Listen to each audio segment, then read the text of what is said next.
Okay. Good morning. Welcome to SEMA 2023. I'm Rick Love. We're here at the Hot Rod Industry Alliance outdoor feature vehicle area. We're near the North Hall under the portage. While you're making your rounds of SEMA, we really encourage you to come by here and see the cars we have on display. A lot of great builders. And along with that, we're debuting a couple cars that are going to be seen for the first time. One of them is the one under the cover here, built by Chris Holstrom Concepts. We've got Chris here, and before we pull the cover back, we want to get a little bit of the backstory on this car. So Chris, kind of tell us about it. Oh man, we're excited to be here. Thanks for having us. Basically, it's a 2-year process. We built this from ground up, starting with an R. Morrison chassis. The owner is here today, and he has yet to see the car completed. Been in the family a long time, but we're going to let him share that story. Okay, we're going to bring the owner in, Josh Helm. Josh is the owner of the car, and this car's got a pretty unique story to it. So Josh, kind of tell us about this car a little bit. So my dad is a mechanic, and he got this car through trade work in 1982 from my mom because she wanted the car, but they couldn't afford the car, but my dad could trade work for the car. So he traded work for the original car. 1982, this is. 82, and it's been in my family ever since. And it was always in a process of getting restored or fixed. So it's the first car I ever have a memory of being in. My mom used to take me to the store, and we'd sit in the parking lot, and she'd say, sit in the car and wait till I get back. That was back when we didn't have car seats in cars, right? It wasn't like a big deal. So she'd leave me in the car and go in the store and come out, and I'd run around in the car, and I'd look at all the little stuff on the floor. But long story short, she had it till about 1994, I think. She got in a little fender bender with it, and they didn't have the money to fix it. So it sat, and it sat from about 1994 in various states of repair, and eventually sat in a field for another 20 years, roughly till today, to where we're at now. So she finally agreed to sell it to me after bothering her for 15 solid years. She finally said, come get it today, I'll sell it to you today.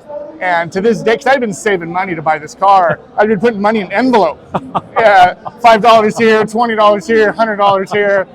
And when she made that phone call, I told my brother, I said, go to my house, get the envelope, give it to mom, take the trailer, make sure you bring the title, because if she ever changes her mind, because it was her baby. So here we are. I finally got it. The day I got it, I drove it to the shop and So it's still drivable at that point? No. It had no engine, no transmission. My dad took the engine and transmission out because it was sentimental to him, and he was kind of bitter that my mom sold the car to me. It was a family thing, and my mom just kind of does what she wants. She's very strong-willed, so she was like, I'm selling the car, and she sold it to me, and my dad was like, well, I'm taking the engine, which is probably the best thing and the worst thing for me, because it gave me the ability to start out completely with whatever I wanted.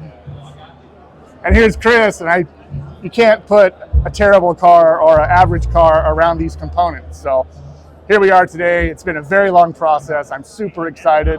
And the car will be passed along to my kids, and hopefully it lives a second and third life well beyond me. So that's really cool. It's been a heck of a process. Well, without many more, let's take the cover back and let's take a look.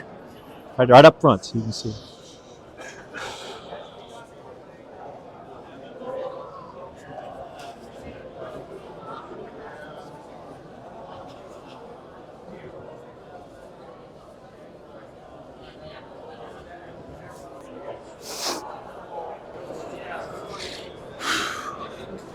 That is beautiful. There's so much work in that.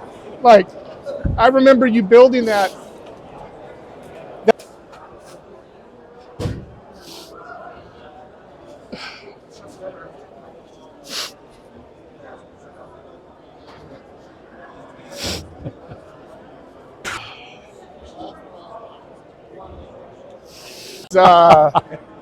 It's better in person. You know? I got to tell you, it was cool to be a part of that, just seeing you, because that is cool to be a part of that. I've got a 39 Ford that I've had for 40 years, and I think that's a long time.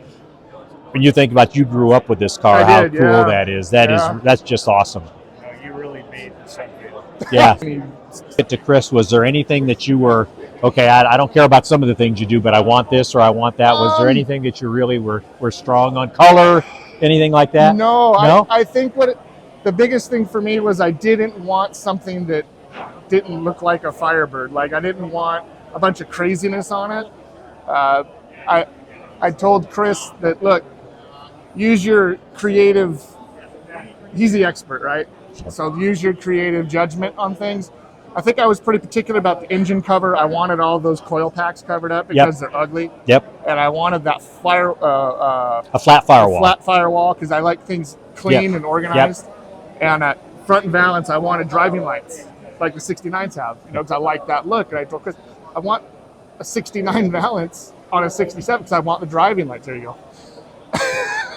I think the front end on the car is so striking when you first see it. The way Chris and good friend of mine's got a 68 Firebird, so I know how that front bumper fits on that car. It's absolutely terrible. And it's a cool front end, but the fit is just terrible. And what they did with the front bumper and the valance with the driving lights and everything, I mean, that's the first thing that strikes you about the car.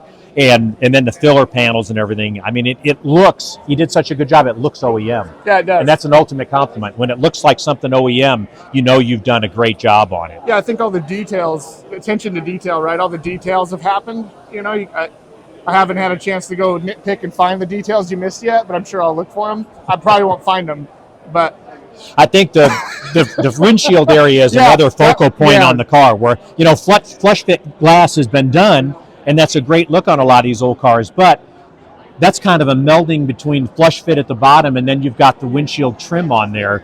And I think it's really 68 looking. I mean, he's kept the really classic look of the Firebird and just updated it and smoothed everything out. The door handles are great on it, and it's just such a great combination. The theme is right from front to rear on the car. Yeah, that was he did talk me out of the flush fit glass because I had already bought it, and he was like, let's do something different. And I'm glad we did because it looks beautiful. That stuff looks so good. And you know, different isn't always good, but in this case, different is terrific. I think that's one of the striking points about the car, and the way it all comes together on the fender and the center valance. It's really, really cool. Yeah, I think if you're a car guy, you'll definitely notice that. Yes. You know what I mean? Yes. So it looks good.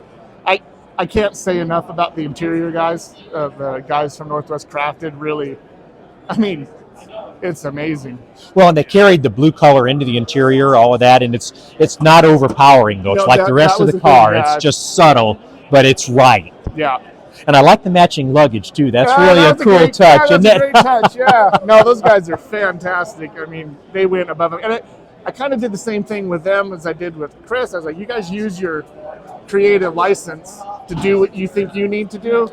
And we went through a couple renderings and, you know, maybe two. And I said, I got my wife, who's a huge support, obviously. And she was like, that might be a little too much because she has to ride in it. So she's like, that might be a little, let's do a little bit less here, a little bit more there. And I'd send it to Scotty, and here it is. And this looks absolutely fantastic. I get side story, you got me thinking. So originally I wanted this car to be great, and Chris and his painter were like, there's so many gray cars, like let's try something different. So I went and they gave me three colors because it was either going to be gray or white, and then Chris and Josh came out with this wild card color, which was this is what it turned out to be, because Josh found an original piece of the original color of the car when they were tearing the car apart. Inside there somewhere he found an original color, and he made a play off of that color from the original car to get this car. He made his own color to make this car color, and it just totally was the best. That was the best choice, absolutely the best choice. And sometimes you have to let these guys, these experts, Chris, Josh, Scotty, tell me that I'm wrong, and I'm okay with it. Tell me I'm wrong and tell me why, and let's do something cool. You know, and it's beautiful. You know, you got the right builder. Yeah. When you got that rapport, and they're not afraid to tell you, hey, that may not be the best idea with everything else we're doing. Yeah. And that's, you know, you got the right builder when it's that point, when they're not afraid to do that. Chris is very strategic in how he approaches me with things. He's very smart with that, because sometimes I can get wound up. But I think, you know, in general, it was a very good build process. Chris and his team are just unbelievable to go through this process with, you know, because it's not an overnight thing. No, it's a marriage. None of them for not years. You're exactly right. And it's like it has its ups and downs. Yep. I got to tell you, I like that line about strategic. When approaching you strategically, I might use that with my wife. I kind of like that strategic approach. Yeah, I like that. Approach. Yeah. Yeah. Well, you know, it's guys like you, though, that help these builders be able to do this, you know, to be able to support them and bring this forward. So thank you for doing that. And thank you for sharing your story with us today, because, you know, when you come to SEMA, there's so much about the cars and the parts and all of that. But in the end, we always talk about it's the people that really make this whole thing special. And just seeing you when this car was revealed, I mean, that's made my SEMA so far. I mean, I'll tell you, that's something, and it's going to be so cool to share that with people that weren't able to be here. I mean, it was really cool. So thanks for being a part of this, guys. Thank you for having me. Thanks very much. I appreciate it.